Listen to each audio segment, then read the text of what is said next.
To Freedom Watch, asking us to see if there's a media bias against Congressman Ron Paul.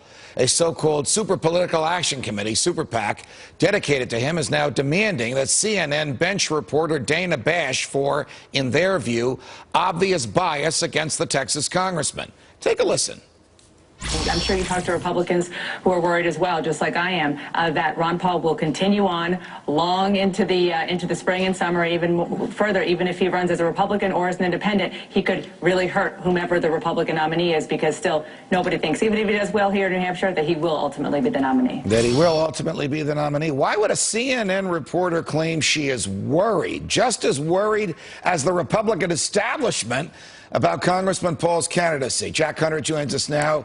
He's contributing to Senator Jim DeMint's latest book, and he's a spokesperson for Congressman Ron Paul and a regular on the show. Jack, it's a pleasure. Welcome. Oh, it's good to be. But what is that all about? I mean, she's entitled to her views, but why would a member of the media who should enjoy covering an iconoclast, someone willing to challenge Republican orthodoxy, instead be worried? Well, and their job is to cover the election as an objective journalist and to talk about what actually happens, not, oh, well, it might be a problem to the eventual nominee. Judge, these people like to cause conflicts, many of these media reporters, and they like to create their own headlines that have nothing to do with the matter at hand, which is the 2012 Republican presidential election. I'm sorry, Dana Bash. Ron Paul is winning, he's doing well, and you're just going to have to report it like everybody else. Who does the media want to be, if there is such a thing as the media's want, the Republican nominee? Well, they're attached to the establishment candidates, I think, many a times. I think the media also likes to think of itself as a kingmaker. You know, Ron Paul didn't fit into the media narrative from the beginning, and now that he's actually making headway and doing so well,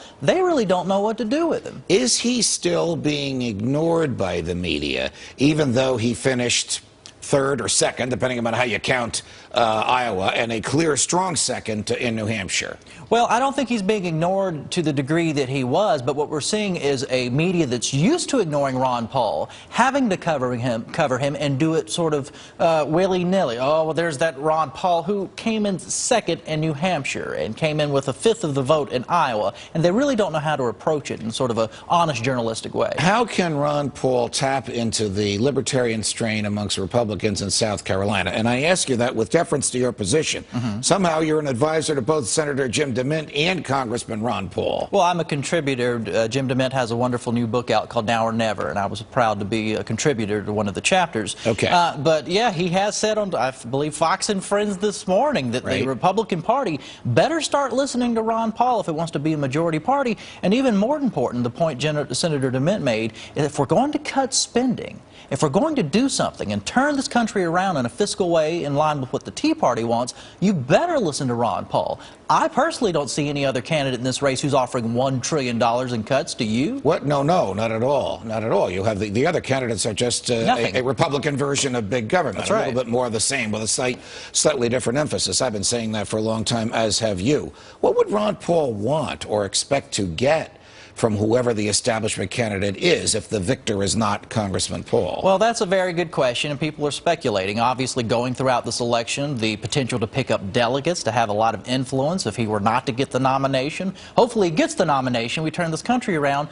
I don't know, it's going to be an interesting election and more liberty-minded than it has been in recent years. I'm excited. Your friend Jim DeMint can turn things around in South Carolina. Jack Hunter, always a pleasure. Thanks for joining us. Cops get caught on tape punching